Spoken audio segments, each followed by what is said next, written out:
Welcome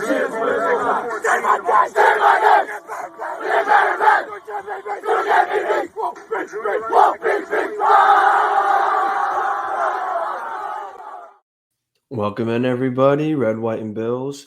Today we're going to talk about preseason week 2. The Buffalo Bills destroyed the Denver Broncos 42-15. And I know it took me a minute to get the video out, but we were in New Jersey this past weekend for my wife's bikini competition. She did awesome.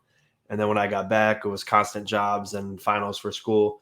So this is where I'm getting it in. But once the season starts again, there's going to be the pregame, postgame, and things like that of that nature also. So again, I couldn't watch this one because that was a day of the competition. But I did see highlights of the ones running their first drive and only drive. Josh Allen was a perfect 3 for 3, perfect passer rating, touchdown to Gabe Davis, 28 yards, was a beauty. And of course, Denver wasn't running their first team defense or anything, but just to see them go out there and have a flawless drive, even Devin Singletary was carrying people on his back while he was running. So it was all good things to see. Of course, Dawson Knox wasn't there, because the unfortunate passing of his brother Luke. And of course, we'll all be thinking of him and his family through this difficult time. And so Tommy Sweeney took his place. And then as of right now, they had Quisenberry at right tackle and not Brown. But I guess we'll see how that works out. It could be Quisenberry week 1 starter. So that we're not sure of yet. But we're about to have week 3 this Friday, and that means the regular season starts soon. So that's very exciting. But let's dive into – I got to look up the stats again because I get to see the whole thing. But just see a lot of clips of great things that happened, and I'm really excited to go over that with you guys. Let's see here. Got to wait for the app to load. I just can't wait for the September 8th. All the Rams fans think they're going to just walk through us with no problem. They got another thing coming. All right. So let's see. Start with the quarterback room again, of course. There was only 3 incompletions the whole day. Even Case Keenum had a 129 passer rating. Barkley had 100.5. Allen threw a touchdown. Keenum threw a touchdown. So all in all, great day for the quarterbacks. It's going to be – I think it's going to be Case Keenum getting the number 2. A lot of people wanted Barkley after the first preseason game, but nothing against Barkley. But when you look at their careers, Case Keenum's got playoff experience. He's got success in the league. So to want Barkley as your number 2 is kind of strange to me. But here's where it gets very hard is the running back room, because all these running backs have performed in the preseason, and it's going to be hard to make cuts. So I feel bad for the coaching staff and for Brandon Beane. But Raheem Blackshear had another great day. 5 attempts, 58 yards, long of 25. James Cook, 4 for 38, long of 19. Duke Johnson, 9 for 55, 2 touchdowns. Zach Moss, another 2 touchdowns.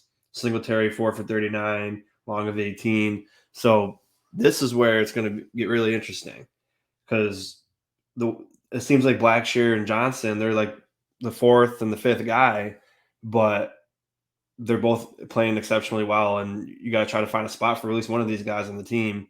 And then you have to put into account Taiwan is going to be playing special teams, but in a running back position. So that takes up another spot for running back also. But I don't even know who would be the guy out. But I guess when you look at it at face value, you got Motor RB1, Cook RB2, and then I think Moss has done enough to earn a spot. So it's going to be very tough. And then Tavon Austin got released. Matt Hawk got released also, so it's officially punt god season. And Blackshear also added 2 catches for 21 yards. Crowder 2 for 21. Gabe Davis 2 for 47. Diggs 2 for 33. Hodgins 3 for 28. Howard had a touchdown, 3 for 16. Kumro 2 for 19. Shakir 3 for 59. And that's another. The wide receiver room also is going to be very difficult. It all depends on how many they go with, 6 or 7. But I think Hodgins definitely made a roster. It's going to be very close. with Kumaro because they like Kumaro for his special teams ability, and they always say how they're going to take the guy that's got special teams ability. But Hodgins is just he'll get scooped up immediately if he isn't on a team, isn't on the starting roster. And then for the defense, the first drive they had most of the starters out there. They gave up a field goal, but it was a very long drive, so a lot of people were upset with that. But Giles Harris, he laid some sticks on people the other day, and he's gonna definitely be on this team too. The way he was playing in preseason, the hits he's making, he just looks incredible. Spector had another 7 tackles, so he's looking good. Boogie Basham got in there. And I really honestly I feel bad for this coaching staff with all the cuts they had to make because when your backups and your third strings and your fourth strings are blowing people out and all performing, it's going to be very hard. Jaquan Johnson, 5 tackles, did an incredible job. Ingram, 6 tackles. It's going to be tough. It's going to be Andre Smith has 7, but he's going to be suspended anyway for 6 games.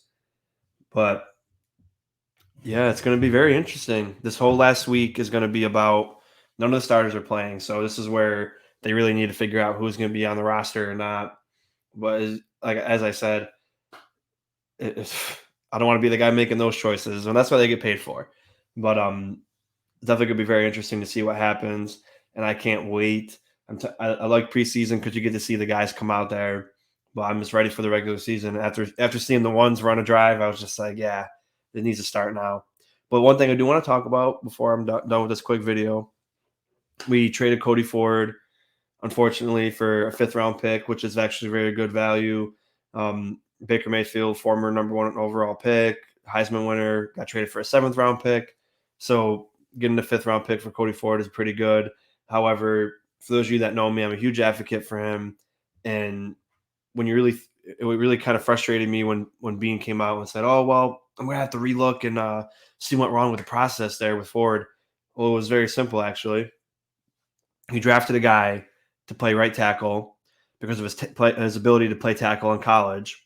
You put him at tackle his rookie year. He performed very well. Even Von Miller said when we played the Broncos, this guy's got a lot of potential. He did very well against me. I was very surprised. So, whatever. Then they had this big fixation with, I want all my linemen to play more than one position. That's really meaningful. Well, no, because then you get guys like Feliciano who aren't good at any position. They could just play all of them. Or I like Bobby Hart too, but he's not good at any position, but he can play multiple. You get lucky with Bates, who's decent he's better than decent at guard, but can play multiple positions. But it's just not practical in the NFL. It's not high school or college where you can interchange most of these guys. If they're good at, like, if you put Dan Dawkins at center or guard, he's not going to do well. He's a tackle. He's built like a tackle. They're all built certain ways. Cody Ford isn't built like a guard, and he's not a guard. So it also makes you think, like Bean said, 4 different teams were like eager to try to get him. And then the Arizona Cardinals, who you could argue they're definitely a playoff contender, but some could even say they're a Super Bowl contender, and they want him enough to trade for him. So that should say something to them. And I don't want to say I hope he's another Wyatt Teller, but I kind of do, because these guys got to learn. Like they fumble with offensive linemen all the time. They never make right choices. Quentin Spain, they let him go for nothing. Exceptional guard. Wyatt Teller trade, of course, it turned out good for us, but they're very bad at evaluating offensive line. And Bobby Johnson was also the worst offensive line coach that I've ever seen. So when you move a guy with a terrible offensive line coach, it doesn't really work out for you. So that's where I'm at with that. And good luck to Cody Ford. Hopefully he gets an opportunity for a team that actually cares about him, and unlike our team. But this happens sometimes. Sometimes you need new scenery. And who knows? Maybe he'll be back. It wouldn't be the first time a person got traded and came back to the Bills. So, but yeah, that wraps it up for here. I know it's been a little bit boring because I didn't get to actually watch the games and dissect every play and all that I usually do. But hopefully I can watch a game this Friday. If not, I'll do my best to try to record it or something if it's even on my channels. And then once the season starts, there's no problems because the streaming services always have them. So like, share, subscribe, comment who you thought was a superstar in the week 2 preseason game. and then what you're most looking forward to in week 3, and a go Bills, of course. And have a great night, everybody.